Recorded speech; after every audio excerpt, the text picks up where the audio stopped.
हिंदू परंपरा के अंदर ये नवरात्रि के जो प्रसंग हैं, ये तो देवी मां की उपासना के लिए थे। नवरात्रि पवित्रतम रात्रियां कही जाती है, पवित्रतम दिन कहे जाते हैं। यह आसो जो चैत्र महीने में आती है, यह साधना के लिए, मंत्र साधनाओं के लिए, ब्रह्मचर्य के लिए, सत्व को प्राप्त करने के लिए, इष्ट की सिद्धि के लिए, अंतरतम की शक्तियों को जगाने के लिए, कुछ अच्छा हासिल करने के लिए होती हैं। समझदार हिंदू और समझदार जैन श्रावक श्राविका और समझदार हिंदू और समझदार जैन साधु संत इन दिनों में साधना में बैठते हैं,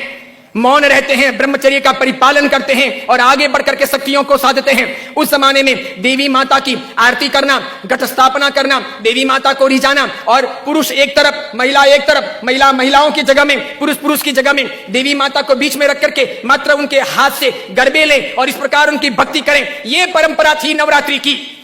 उसके बाद में मात्र गुजराती स्टाइल में डांडिया आए थे, तो बहनें बहनों में खेलती, बीच में देवी मां की स्थापना की जाती, पुरुष में खेलते और इस प्रकार नौरते रखते, नवरात्रि पालते, खान पान का ध्यान रखते। उन दिनों में कोई शराब नहीं पीता, गुटखे नहीं खाता, चाय तक नहीं पीता, व्यसन नहीं करता, अलग अलग शयन करते, पति पत्नी अलग अलग रहते, ब्रह्मचर्य की साधना करते, संपर्क नहीं करते, शुद्धता प्राप्त करते और इतने सारे भोग विलास की जिंदगी के बीच में, इतने सारे विषय वासनाओं के बीच में कोशिश करते कि कुछ दिन पवित्रता के साथ बिताएं, ताकि देवी माताओं के सानिध्य प्राप्त करके हम शक्ति संपन्न बन सके, उनके आशीर्वाद अपनी जिंदगी में फल सकें।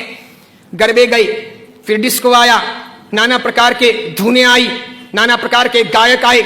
कई कंपनियां, कई संस्थाएं इसमें कूदी, कई सारे लोगों ने धन कमाना शुरू किया, छोटे बड़े ये डांडियों के अलग अलग कार्यक्रम होने लगे, सब लोग ललचाने लगे। देवी मां एक तरफ रह गई, देवी की साधना एक तरफ रह गई, नवरात्रि की पवित्रता एक तरफ रह गई, घट स्थापना एक तरफ रह गई, गरबे लेने का भाव एक तरफ रह गया, आरती और देवी मां को रिझाना, मातृ शक्तियों को प्रेरित करना, ये सब एक तरफ रह गया। आज डांडिये खेलने वालों में से किसको पता है कि साधना क्या है, ब्रह्मचर्य क्या है, ये क्यों है नवरात्रि, इसका हेतु क्या था, इसका रीजन क्या था, ये क्यों खेलनी चाहिए या नहीं खेलनी चाहिए, तो क्यों नहीं खेलनी चाहिए। मेरा ही नहीं, भारत के कई सारे अखबारों का, कई सारे समाजविदों का, कई सारी अन्य सामाजिक संस्थाओं का ये सर्वे वर्षों से रहा है, समय समय पर किया जाता रहा है कि नवरात्रि के महीने 2 महीने के बाद में जितने गर्भपात होते हैं, उतने गर्भपात बाकी के 11 महीने में नहीं होते।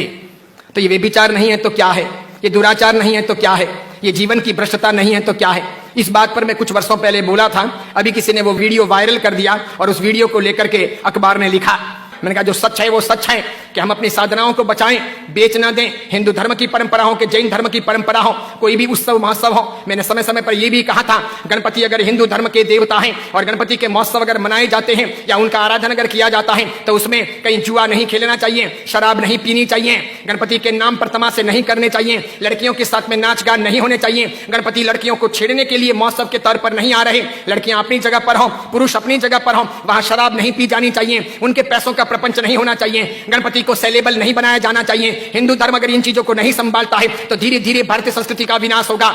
सिखों ने अपनी धर्म परंपराओं को संभाला है, मुसलमानों ने अपनी धर्म परंपराओं को संभाला है, ईसाइयों ने अपनी धर्म परंपराओं को संभाला है। उनके जो ओकेशन होते हैं वो दूसरों को इंटरफियर करने नहीं देते,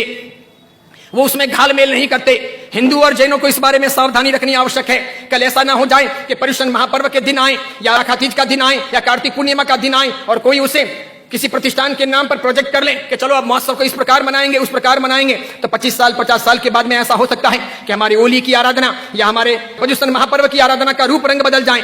जैसे मैंने नहीं कहा था कि मात्र संगीतकारों को बुला करके हम 9 दिन की भक्ति रख लें, सुबह भी भक्ति, रात को भी भक्ति, ठीक है, और इस प्रकार पर्युषण आगे बढ़ जाए और अच्छी खासी संख्या के अंदर वे आधुनिक संगीतकार आधुनिक धुनों पर बहुत गाएं और नौजवान लड़के लड़कियों को मजा आ जाए, सब वहीं पर जाएं। तो 10 साल 15 साल तक अगर ऐसा चले तो आज एक ने किया, कल दूसरा करेगा, परसों तीसरा करेगा, अब चौथा करेगा, धीरे धीरे साधुओं के व्याख्यान में कोई नहीं जाएगा,